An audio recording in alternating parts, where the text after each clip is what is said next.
Allahu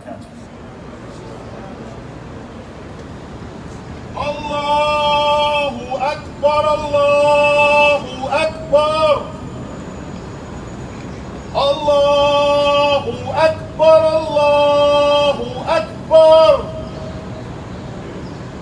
Ashhadu an la ilaha illallah. Ashhadu an la ilaha illallah. Ashhadu anna Muhammadan Rasulullah. Ashhadu anna Muhammadan Rasulullah. Hayya alas-salah.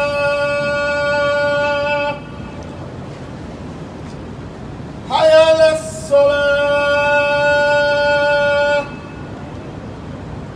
Hayya alal-falah.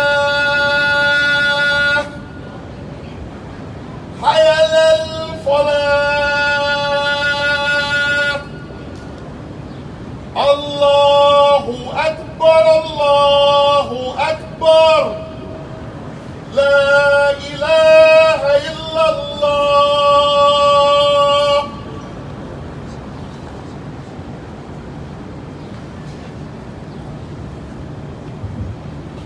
إن الحمد لله نحمده ونستعينه ونستغفره. We begin with the praise of Allah subhanahu wa ta'ala. All praise is due to Him. We praise Him when we seek His assistance and we seek His forgiveness. ونعوذ بالله من شرور أنفسنا وسيئات أعمالنا. We seek refuge in Allah subhanahu wa ta'ala for the evil of ourselves and the consequences of our bad deeds. من يهده الله فلا مضل له. Whoever Allah guides, none can lead astray. وَمَن يُضْلِلْ فَلَا هَادِيَ لَهُ. And whoever Allah leads to stray, then there is no guide for him. وَأَشْهَدُ أَن لَا إِلَهَ إِلَّا اللَّهُ وَحْدَهُ لَا شَرِيكَ لَهُ وَأَشْهَدُ أَنَّ مُحَمَّدًا عَبْدُهُ وَرَسُولُهُ صلى الله عليه وعلى آله وصحبه وسلم تسليما كثيرا إلى يوم الدين. أما بعد, I testify that there is no God worthy of worship except for Allah. He is alone and has no partners. He is the sovereign and fearless subhanahu wa ta'ala. And I testify that Muhammad ibn Abdullah sallallahu alayhi wa sallam, and the peace and blessings of Allah be upon him, is his slave and messenger. يا أيها الذين آمنوا اتقوا الله حق تقاته ولا تموتن إلا وأنتم مسلمون.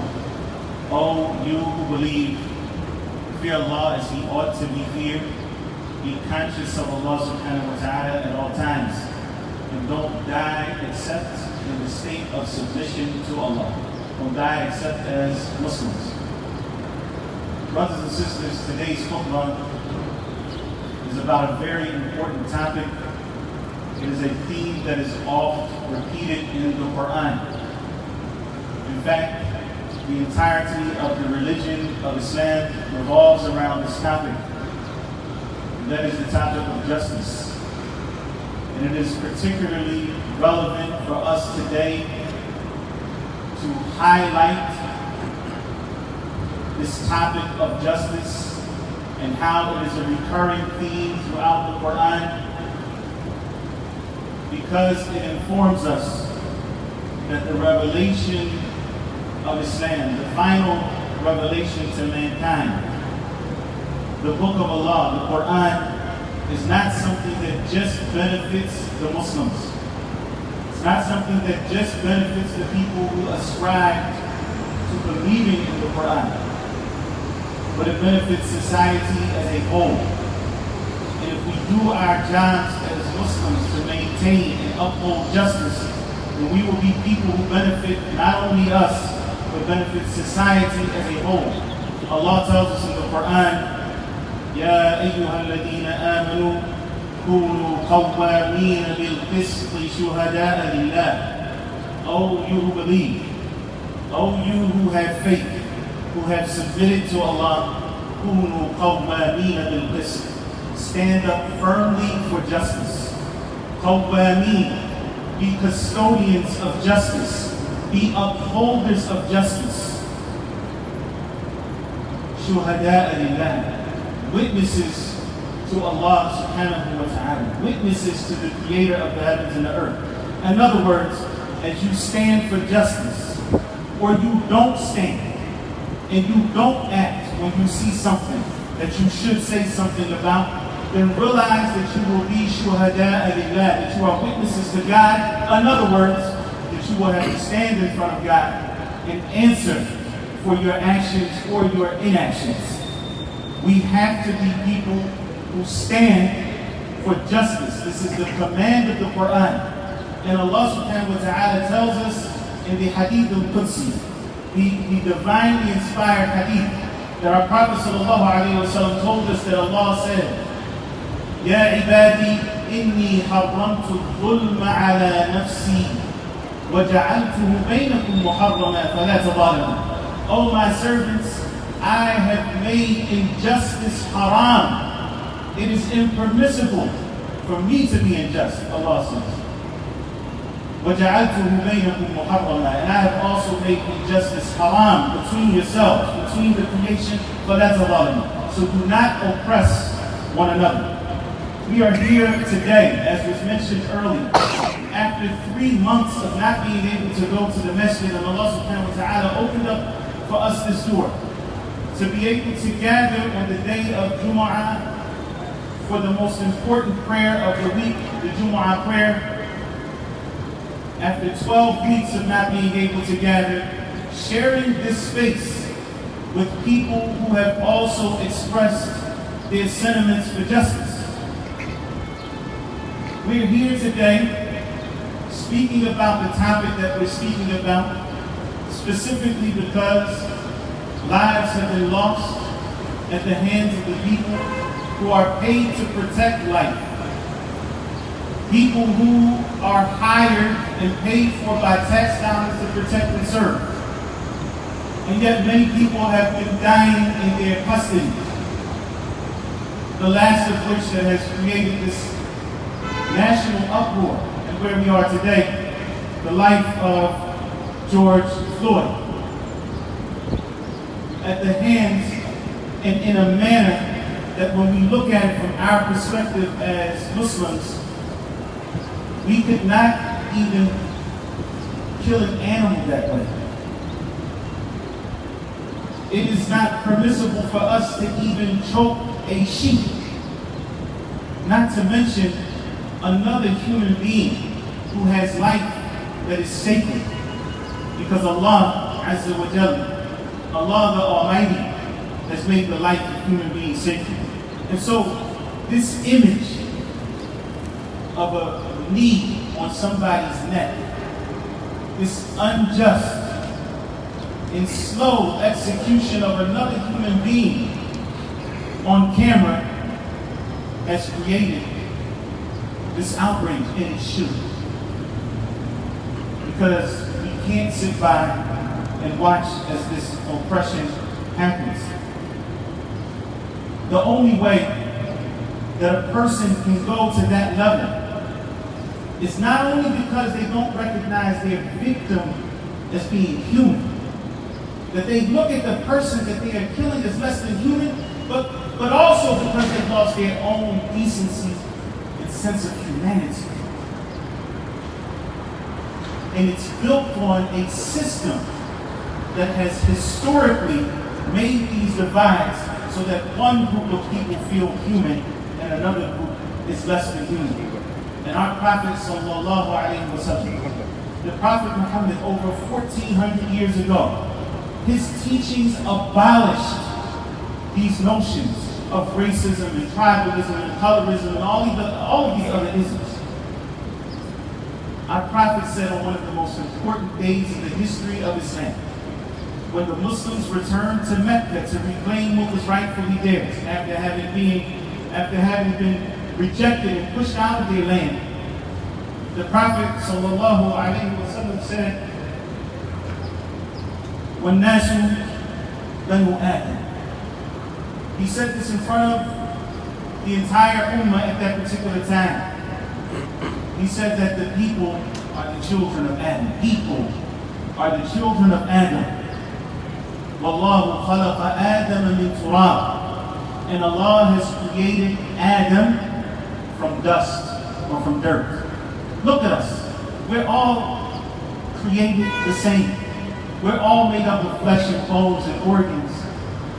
We're all made up of the same elements. Allah created Adam from dust or from dirt. And we're all the children of Adam. And then the Prophet ﷺ read the statement of Allah subhanahu wa ta'ala, Ya ayyuhan nas, inna khalaqnakum min dhakarin wa untha, وجعلناكم شعوبا وقبائل لتعارفوا إن أكرمكم عند الله أتقاكم. The Prophet ﷺ recited this verse from the Quran, from Surah Al-Hujurat, the 49th chapter of the Quran, the 13th ayah.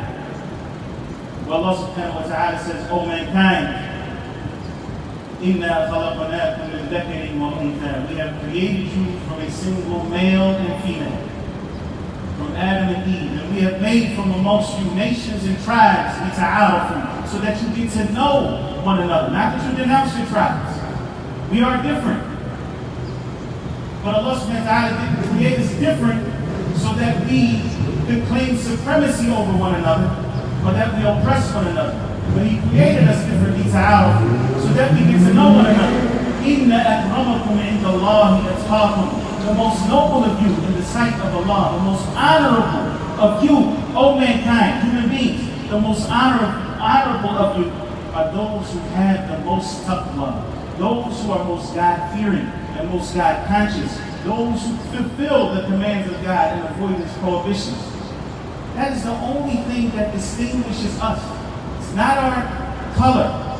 It's not our backgrounds, our ethnicities, our nationalities, how good you look, or how long your hair is, or whether you're fat or skinny. That's the end of it. إِنَّ أَكْرَمَكُمْ عِنْدَ اللَّهِ أَتْقَاكُمْ. Those of you who are most honorable in the sight of God are not white or black or brown. They are those who have the most God consciousness. And this is why our Prophet ﷺ said in one of his last speeches, and this was to the entire Ummah during the farewell Hajj, one of the last addresses that the Prophet ﷺ would make to mankind, a message that would be taken and passed down after him generation to generation. So we can say today, in the language of our Prophet ﷺ, what he said on that day.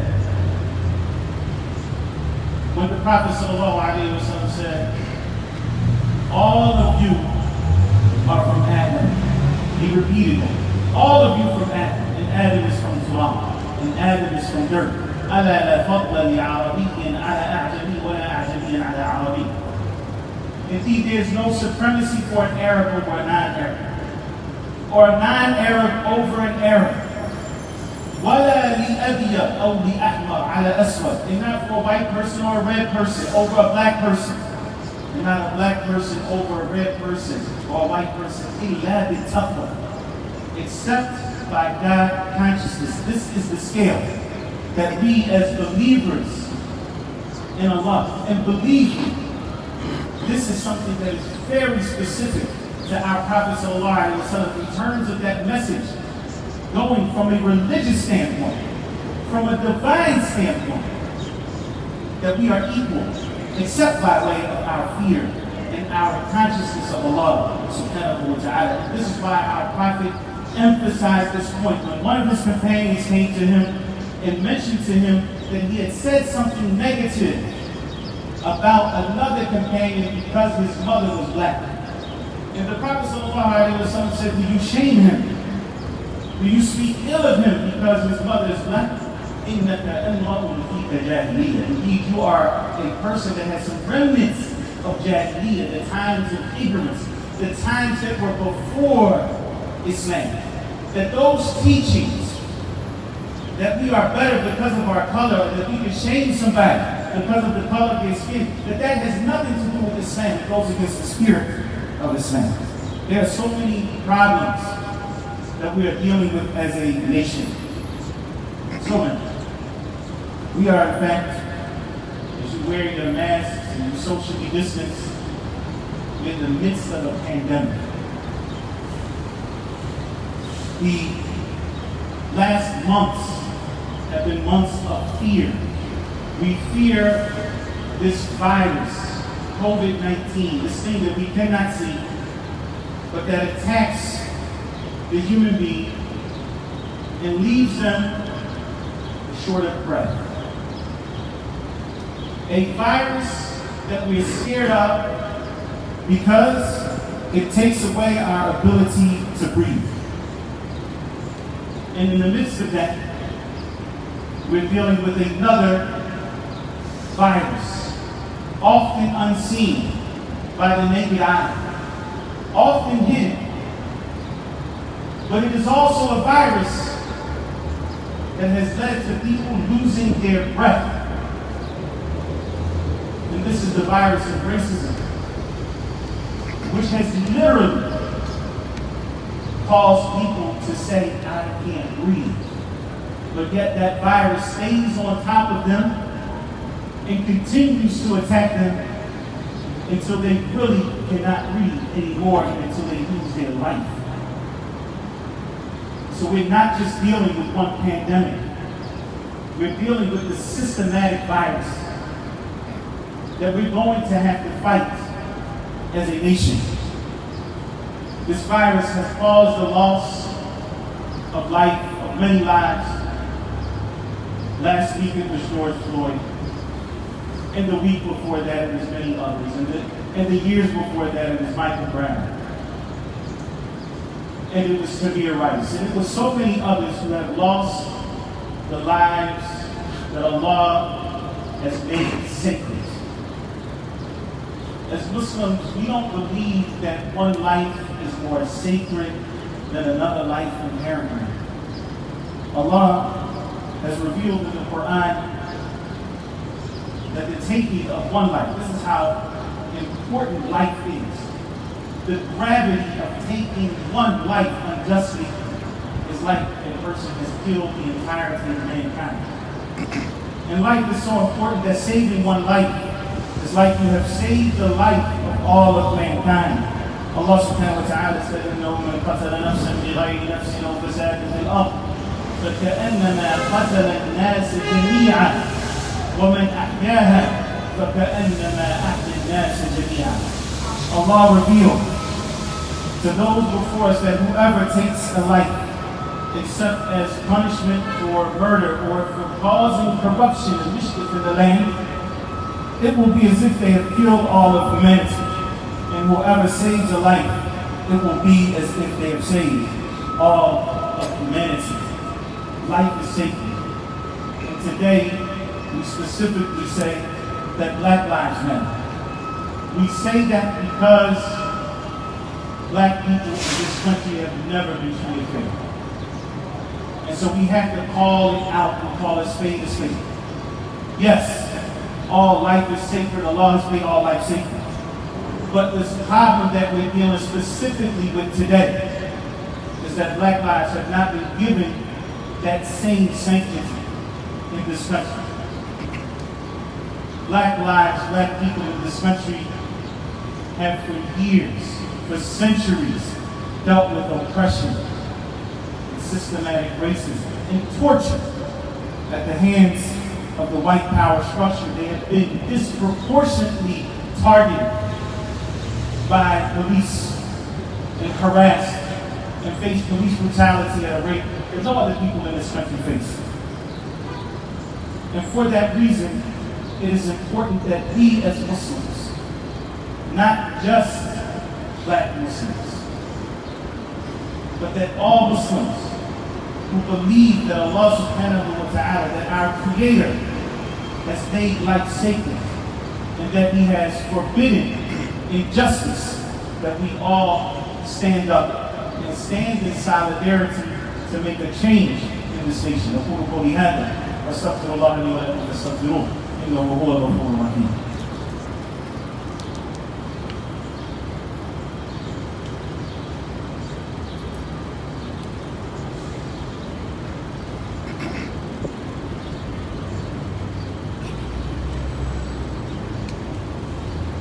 الحمد لله وكفى والصلاة والسلام على رسوله المصطفى وعلى آله وصحبه ومن والاه.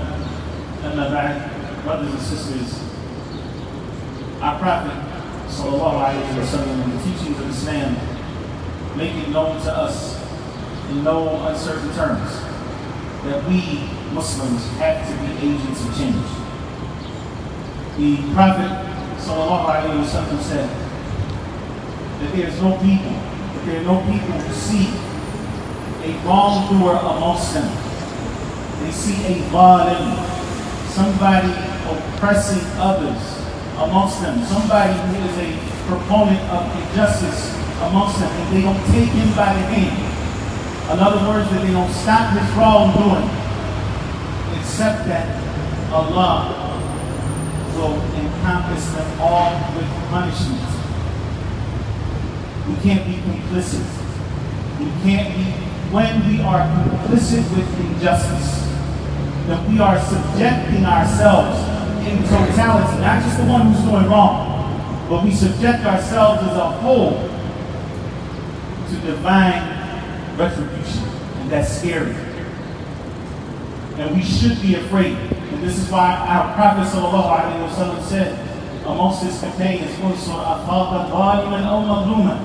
help your brother, whether he is the oppressor or the oppressed. They said, O Messenger of Allah, we know how to help the one who's oppressed. How do we help the oppressor? What does that mean? And the Prophet ﷺ said, stop him from his oppression. Stop him from his oppression. Now, that stopping is governed by the hadith of the Prophet ﷺ, who said to us, whoever from amongst you sees evil, then let him change it with his hand. But if you can't change it with his hand, it's not in your authority to do so with your hand. Changing it with your hand is going to lead to a larger evil. Then let him change it with his tongue. And most of us have the ability to do that. The only thing that stops us many times from changing something with our tongue is that we're cowards. Is that we're scared to say something. You're around somebody who's saying something that is racist and you're silent. No, you can say something and you have to say something. From today on, you can't allow that to happen in your presence. You have to take a vow to yourself that you're going to be an agent of change. The Prophet ﷺ went on to say, whoever can't do it with his tongue, then let him change it with his heart, and that is the weakest of faith. In other words, you can't be indifferent. Even if you feel like at that moment, you can't say something. You can't not feel something about it. You can't become desensitized to the racism that is systemic in this country, that has become a part of the fabric of so many institutions in this country. We can't just be silent. It's not okay. And for those of you who are privileged, don't feel bad because of your privilege. Don't feel bad. Don't feel guilty. It's not your fault, and there's nothing wrong with being privileged. If Allah created you white, you're not guilty for that. If Allah gave you parents that had the ability to send you to the best schools, you don't need to feel guilty for that. There are a lot of people who suffer from guilt. But here's the deal. It's not enough to say, I identify with the victim. We feel bad about what happened to the victim. That's not enough anymore. You who have been given that privilege, you have to be the first people to address the victimizers because they're like you. You have to be the first to confront the aggressors because they're like you. They're not like you in the sense that they hold your beliefs, obviously. But they like you in that they share a certain privilege that many other people in this society have been denied.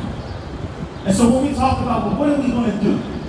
This problem is a centuries-old problem. It didn't happen overnight, and we're not going to just automatically change systems overnight.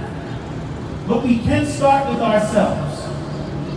And for those of you who have political influence, you know elected officials, you know CEOs of large companies, you know people of influence, athletes, and other, you have to allow your voice to be heard. You have to take that struggle to those people who otherwise will not listen. Let your voices be heard. And let this be the wake-up call that many of us needed to affect positive change and not to allow things to just go back to the status quo. Brothers and sisters in Islam, to conclude, we must recognize that Allah subhanahu wa ta'ala has made us the caretakers of this earth. He has made us the Khutbah. It may not be the reality in some places that we are in those positions to be the caretakers, but nonetheless, this is our duty. We are caretakers. Wherever we are, we should affect positive change. We cannot be bystanders. We cannot turn a blind eye to corruption and oppression. We are the caretakers of this earth. There are over 250,000 of us in this city alone. And if we were more organized, if we came together to strategize, then we definitely could affect change. But that's for the leaders to do. That is for the leaders to figure out. And we pray that Allah subhanahu wa ta'ala guides them and us to figure that out. At the same time, we can all play a role. We have to now incorporate the teachings of Islam in our social lives. The teachings of Islam are not restricted to ritual worship. It's not restricted to zakat or fasting the month of Ramadan or praying or making hajj. Islam is not restricted to that. It has to penetrate every aspect of our lives. One of our teachings is that whoever believes in Allah on the last day, let him honor his neighbor. We all have neighbors. Do our neighbors know us for our kindness, for speaking to them, for being people who contribute positively to the neighborhood, for being honest businessmen and businesswomen? Do our neighbors know us for that? How do they know us, or do they not know us at all? You know, we have a responsibility. We have a responsibility to take these teachings to the people and not let them stop at us. In fact, brothers and sisters in Islam, as we talk about this fight for justice, we talk about upholding the rights that Allah subhanahu wa ta'ala has given to people and claiming those rights, let us not forget the rights that the Creator has over us. Oftentimes, we get caught up in one struggle and we forget a larger struggle. The Creator has rights over us. The greatest of those rights is that we worship Him alone and that we don't involve ourselves in any form of idolatry. That we worship the Creator alone, that we become true slaves of Allah.